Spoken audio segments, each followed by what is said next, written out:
Welcome to Kavita e tutorials. इस video में हम डिस्कस करेंगे एनसीईआरटी क्लास 10 साइंस के चैप्टर नंबर 3 के बेस्ट 100 एमसीक्यूज का पार्ट 4। चलिए शुरुआत करते हैं। First question, galvanization is a method of protecting iron from rusting by coating with a thin layer of. Iron को रस्ट से रोकने के लिए इसके ऊपर एक थिन लेयर की कोटिंग की जाती है और इसे बोलते हैं गैल्वेनाइजेशन। गैल्वेनाइजेशन मेथड में इनमें से किस मेटल का यूज किया जाता है? गैलियम, एल्यूमिनियम, जिंक या सिल्वर? यस, इसका आंसर आएगा ऑप्शन बी एल्यूमिनियम। जी नहीं, इसका आंसर आएगा option C zinc. Reactivity series में जिंक और आयरन में से मोर रिएक्टिव मेटल कौन है? जिंक। आयरन पर रस्ट की फॉर्मेशन कब होती है? जब आयरन ऑक्सीजन और वाटर के कांटेक्ट में आता है। तो आयरन को रस्ट से रोकने के लिए इसके ऊपर एक और मेटल की परत चढ़ा दी जाती है और इसे बोलते हैं गैल्वेनाइजेशन। और गैल्वेनाइजेशन मेथड में यूज होता है जिंक मेटल का। Next question, which bond is formed when a metal atom combines with the atom of a non metal। एक मेटल एटम जब किसी नॉन मेटल एटम के साथ कंबाइन करता है तो इनमें से कौन सा बॉन्ड फॉर्म होता है? Important question. Metallic bond, covalent bond, ionic और इलेक्ट्रोवेलेंट बॉन्ड या option D none of these? Yes, इसका आंसर आएगा ऑप्शन सी आयनिक और electrovalent bond. For example NaCl। Sodium is a metal जबकि chlorine is a non metal. Metals are electropositive in nature. Metals पर positive charge होता है जबकि non metals पर negative charge होता है। दो अपोजिटली चार्ज्ड आयंस के बीच में जब बॉन्ड फॉर्म होता है इसे क्या बोलेंगे? आयनिक या फिर इलेक्ट्रोवेलेंट बॉन्ड। मेटल्स के पास बैलेंस शेल में 1, 2 या 3 इलेक्ट्रॉन्स होते हैं जबकि नॉन मेटल के पास बैलेंस शेल में 4, 5, 6 या 7 इलेक्ट्रॉन्स होते हैं। तो मेटल अपने इलेक्ट्रॉन्स आसानी से लूज कर सकता है। इलेक्ट्रॉन लूज करने के बाद मतलब नेगेटिव चार्ज लूज करने के बाद मेटल पर कौन सा चार्ज फॉर्म होगा? Positive charge. जबकि नॉन मेटल आसानी से इलेक्ट्रॉन्स को गेन कर सकता है। गेन करने के बाद ये अपना ऑक्टेट कंप्लीट कर सकता है। इसके पास बैलेंस शेल में 8 इलेक्ट्रॉन्स हो जाते हैं। इसलिए नॉन मेटल्स जब इलेक्ट्रॉन्स को गेन करते हैं, नेगेटिव चार्ज को गेन करते हैं, तो नॉन मेटल पर कौन सा चार्ज फॉर्म होता है? Negative charge. Next question, which metal is commonly used in thermite welding. Thermite welding में इनमें से किस मेटल का यूज किया जाता है? Important question. Zinc, mercury, aluminium या क्रोमियम? यस, इसका आंसर आएगा ऑप्शन डी क्रोमियम। जी नहीं, इसका आंसर आएगा ऑप्शन सी एल्यूमिनियम। एल्यूमिनियम का यूज किया जाता है थर्मिट वेल्डिंग में और एल्यूमिनियम का एटॉमिक नंबर होता है 13। सभी मेटल्स के आपने एग्जाम्पल्स भी लर्न करने हैं।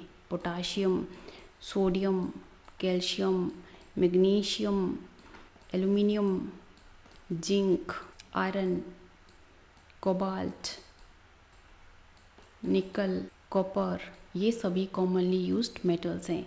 Next question, the electronic configuration of 3 elements X, Y and Z are. X की इलेक्ट्रॉनिक कन्फिग्रेशन 28, Y की इलेक्ट्रॉनिक कन्फिग्रेशन 287 और Z की electronic configuration 282। Which of the given is correct? इनमें से कौन सा ऑप्शन करेक्ट होगा?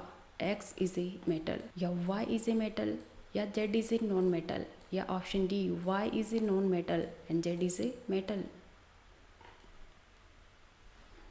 ओके, X की इलेक्ट्रॉनिक कन्फिग्रेशन 28, Y की इलेक्ट्रॉनिक कन्फिग्रेशन 287 और Z की इलेक्ट्रॉनिक कन्फिग्रेशन 282। अब X के पास बैलेंस शेल में 8 इलेक्ट्रॉन्स हैं। 8 और 2 10। 10 एटॉमिक नंबर किसका होता है? नियोन का। नियोन क्या है? नियोन इज ए गैस, मतलब it is a non metal. X is not a metal, option A गलत होगा। अब option B Y is a metal. Y के पास बैलेंस शेल में 7 इलेक्ट्रॉन्स हैं और वैलेंस शेल में 4, 5, 6 या 7 इलेक्ट्रॉन्स किसके पास हो सकते हैं? यस, नॉन मेटल के पास। तो ये ऑप्शन बी गलत होगा। अब option C Z is a non metal. Z के पास बैलेंस शेल में 2 इलेक्ट्रॉन्स हैं। 1, 2 या 3 इलेक्ट्रॉन्स बैलेंस शेल में हो सकते हैं मेटल के पास, तो Z is a metal. Z is not a non metal. इसका आंसर आएगा option D Y is a non metal and Z is a metal. ये ऑप्शन बिल्कुल करेक्ट होगा।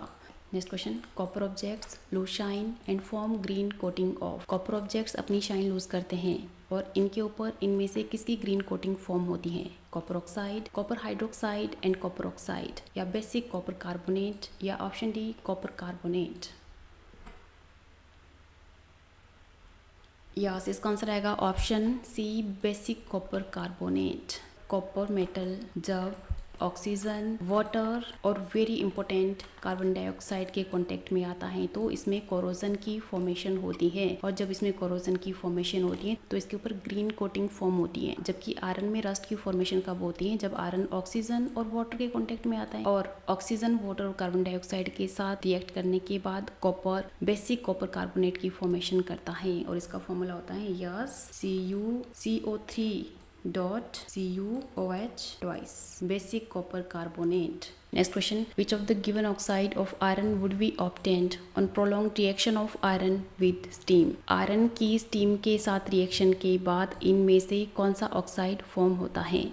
FeO या Fe2O3 या Fe3O4 या option D all the above? This is very very important question.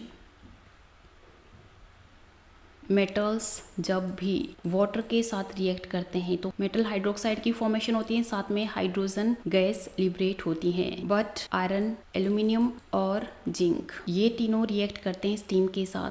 ये cold और हॉट वाटर के साथ रिएक्ट नहीं करते हैं, और स्टीम के साथ रिएक्ट करने के बाद इनमें ऑक्साइड्स की फॉर्मेशन होती है। तो किस तरह से आयरन यस Fe3O4 की फॉर्मेशन करता है? इसका आंसर आएगा ऑप्शन सी। सेम वे से एल्यूमिनियम में एल्यूमिनियम ऑक्साइड की फॉर्मेशन होती है, इसका फॉर्मूला होगा Al2O3, और जिंक में जिंक ऑक्साइड की फॉर्मेशन होती है जिसका फॉर्मूला होता है ZnO। तो किस तरह से आयरन जब वाटर के साथ रिएक्ट करता है तो वाटर का फॉर्मूला होता है H2O। तो आयरन ऑक्साइड की फॉर्मेशन होती है, आयरन ऑक्साइड का फॉर्मूला होता है यस Fe3O4। अब आयरन के 3 एटम्स, तो इसको हम 3 से मल्टीप्लाई करेंगे। इस साइड ऑक्सीजन के 4 एटम्स, इस साइड ऑक्सीजन का सिंपली 1 एटम, तो इसको भी हम 4 से मल्टीप्लाई करेंगे। इस तरह से हाइड्रोजन के 8 एटम्स बचे, तो क्या आएगा 4H2।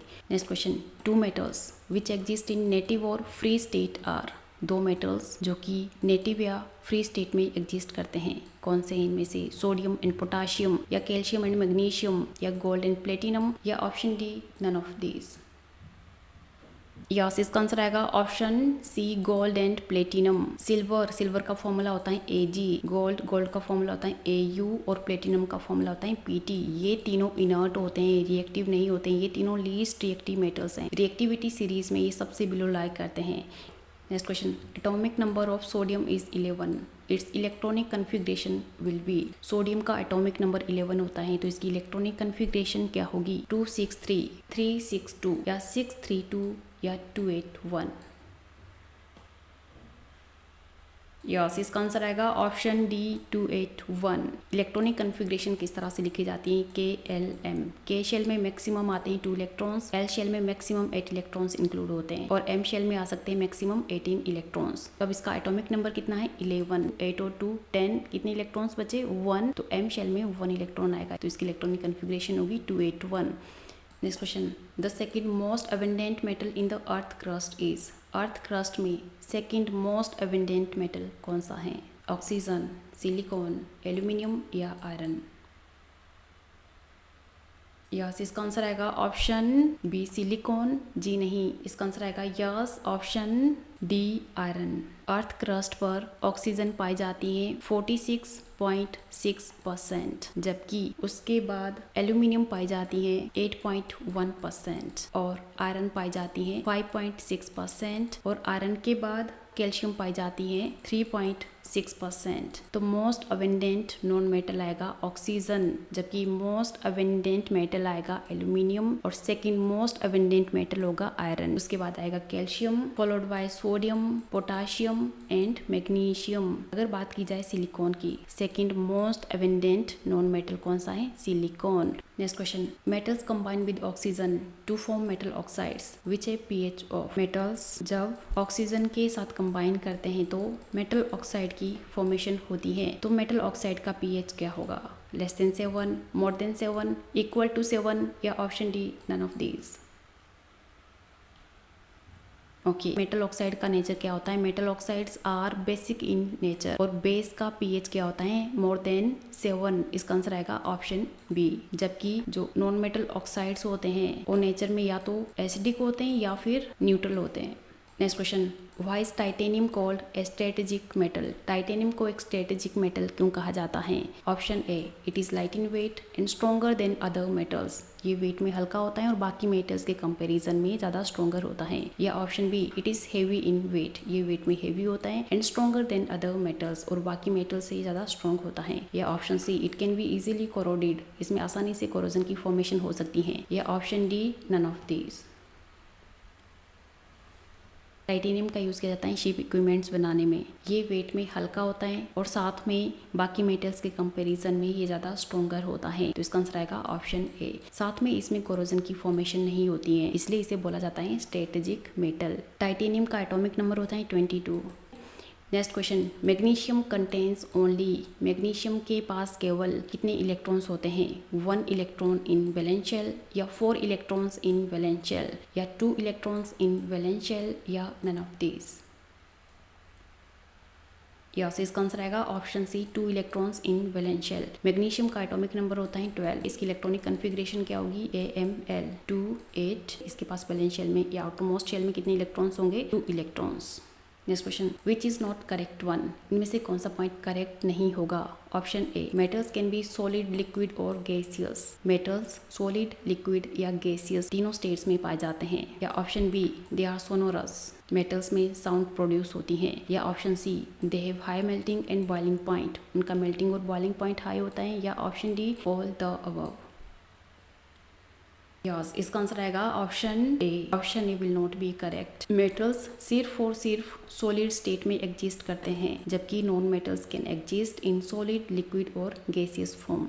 बट एकमात्र मेटल जो कि लिक्विड स्टेट में पाया जाता है, that is mercury. Metals solid होते हैं नेचर में, मेटल्स मेलेबल होते हैं, इनसे शीट्स बनाई जा सकती हैं। मेटल्स डक्टाइल होते हैं, मतलब इन्हें वायर के रूप में खींचा जा सकता है। सोनोरस होते हैं, साउंड प्रोड्यूस करते हैं। मेल्टिंग और बॉइलिंग पॉइंट मेटल्स का हाई होता है। मेटल्स की डेंसिटी भी हाई होती है। मेटल की टेंसाइल स्ट्रेंथ भी हाई होती है।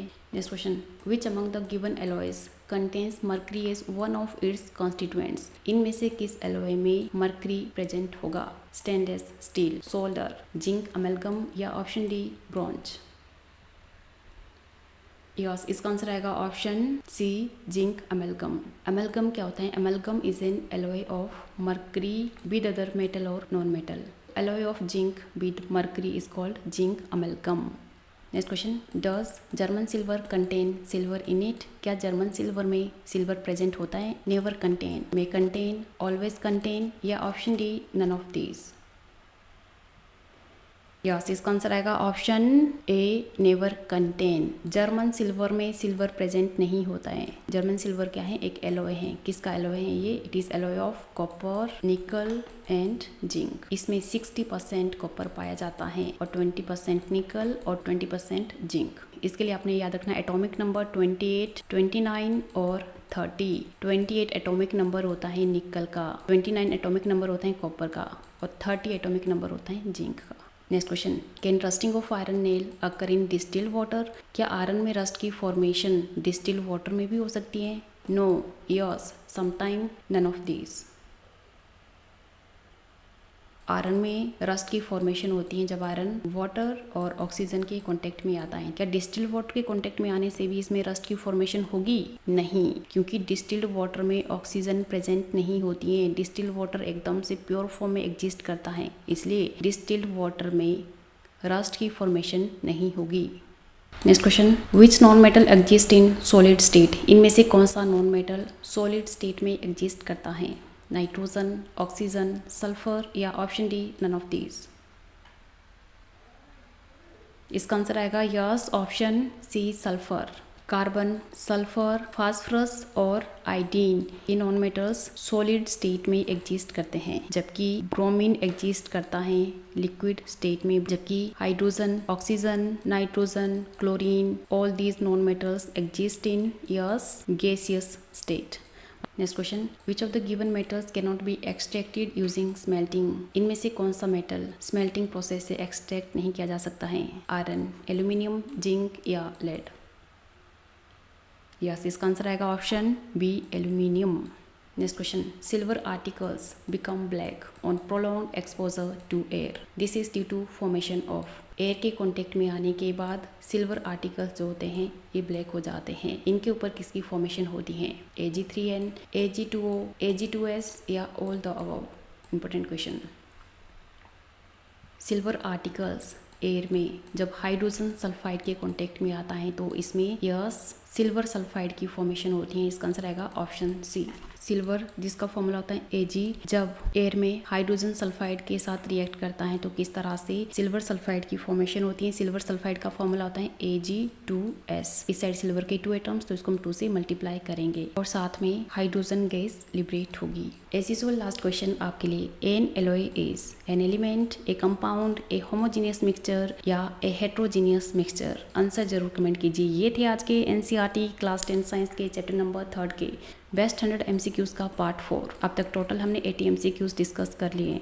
पार्ट 1, 2 और 3 के लिंक आपको डिस्क्रिप्शन बॉक्स से मिल जाएंगे या फिर आप प्लेलिस्ट से भी सर्च कर सकते हो। इस चैनल से किसी भी वीडियो को सर्च करने के लिए आपने उस चैप्टर का नाम लिखना है, साथ में आप लिखोगे कविता ई ट्यूटोरियल्स। इस तरह से आप किसी भी चैप्टर को सर्च कर सकते हो। बाकी वीडियो से रिलेटेड डेली अपडेट्स के लिए कविता ई ट्यूटोरियल्स को सब्सक्राइब करें, बेल आइकन पर प्रेस करें, वीडियो को अपने दोस्तों के साथ शेयर करें। Keep studying, keep watching. Thank you.